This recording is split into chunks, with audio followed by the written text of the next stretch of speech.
आज मैं बात करने लगा हूं वो लोग जो इकामा पर हज करते हैं या विजिट वीजे पर हज करते हैं या बिजनेस वीजे पर हज करते हैं, यानी कानूनी इजाजत के बगैर आने वालों की भी एक तादाद होती है जो हज करने आई हुई होती है। तो अब इन लोगों के हवाले से चंद मारूजात मैं आपके सामने रखूंगा। पहली बात यह है कि ये वो लोग हैं जो ना किसी से राय मांगते हैं ना किसी की राय पर अमल करते हैं। अब होता क्या है, ना इनको हीला का कुछ पता होता है और ना उसकी शराइत का ये लोग पास रखते हैं। बगैर इहराम के आफाक से मक्का मुकरमा आ रहे होते हैं, जिसमें बड़ी तादाद अरब शरीफ में काम करने वालों की होती है। फिर उमरा करके मजीद अपने लिए मुश्किलात पैदा कर लेते हैं और सबसे आखिरी दिन पूछते हैं हम मक्का पहुंच गए हैं, ये बता दें हमने हज कौन सा करना है और हम हज का एहराम कहां से बांधें। अकल हैरान हो जाती है इन लोगों पर और बंदा हैरान हो जाता है कि ये लोग ना तो हिल्ली हो सकते हैं और ना मक्की। अब क्या जवाब दिया जाए ऐसे लोगों को? तो ये तो खास उन चंद अगलात की मैं निशानदही कर रहा हूं जिनका ताल्लुक मनासी के हज से है। ये लोग इसके अलावा भी कई गलतियां करते हैं। अब वो गलतियां क्या है? गैर कानूनी तौर पर आने पर जो पकड़ धकड़ होती है, जेल में डाला जाता है, जुर्माने का सामना करना पड़ सकता है, अपने आप को जिल्लत पर पेश करके ममनू काम के मुर्तकिब हो रहे होते हैं। बहुत सारे तो वो होते हैं जो एहराम की नियत करके आ रहे होते हैं और इनको वहां की जो मकामी पुलिस या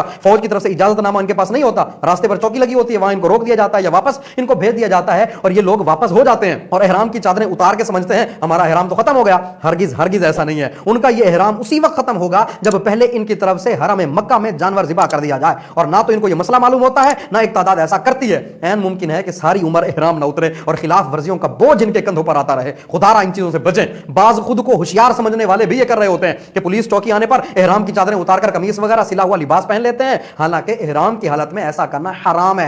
और बहुत सारे लोग मुअल्लिम के कार्ड की तर्ज पर ना जाली कार्ड बनवा लेते हैं, नकली तस्वीर बनवा लेना और चौकियों पर खुद को हाजी जाहिर करते हैं, धोखा देते हैं या झूठ बोलते हैं और मक्का मुकरमा में दाखिल हो जाते हैं। ऐसे लोग चूंकि रूटीन के मुताबिक हज का पैकेज व सहूलियात नहीं रखते, लिहाजा बाज लोग मिना मुजदलफा में जानने वालों के खेमों में घुस जाते हैं। और ऐसा भी होता है कि जो लोग पैकेज लेकर बेचारे लाखों खर्च करके आए होते हैं, उनके बिस्तरों पर भी ये काबिज हो जाते हैं, उनके बिस्तरों पर भी सो जाते हैं, उनके तकियों पर कब्जा कर लेते हैं, मुअल्लिम की तरफ से मिलने वाला खाना बिला इजाजत मुफ्त में खा रहे होते हैं। बहुत सारों को तो निशानदही होने पर खेमे से जलील करके बाहर निकाला जाता है, ये भी इतलाआत मिली हैं। कुछ लोग जो गैर कानूनी तौर पर आए होते हैं वो प्राइवेट तौर पर मुअल्लिम को थोड़े पैसे वगैरह देकर सर्विस ले लेते हैं, जिसमें अयाम हज में खैमा ट्रांसपोर्ट वगैरह तो मिल जाती है, उससे कम से कम इतनी बचत तो हो जाती है कि इनकी रिहाइश खाना पीना हलाल हो जाता है। लेकिन इस सर्विस को बाज लोग ये शो करते हैं कि हमने तो तसरी ले ली है, हम कानूनी तौर पर हज कर रहे हैं। ये गुमान भी दुरुस्त नहीं है, क्योंकि एक बात होता है कि मालूमात के मुताबिक तसरी सिर्फ इकामे वाले को या वतनी को मिल सकती है, वीजा वाले को नहीं मिलती। आजकल क्या अपडेट है मेरे इल्म में नहीं, अलबत्ता सिर्फ तसरी इकामे वाले को या वहां पर जो वतनी है उनको दी जाती है। खुदा के लिए हज जैसी अजीम इबादत को अहम मजहबी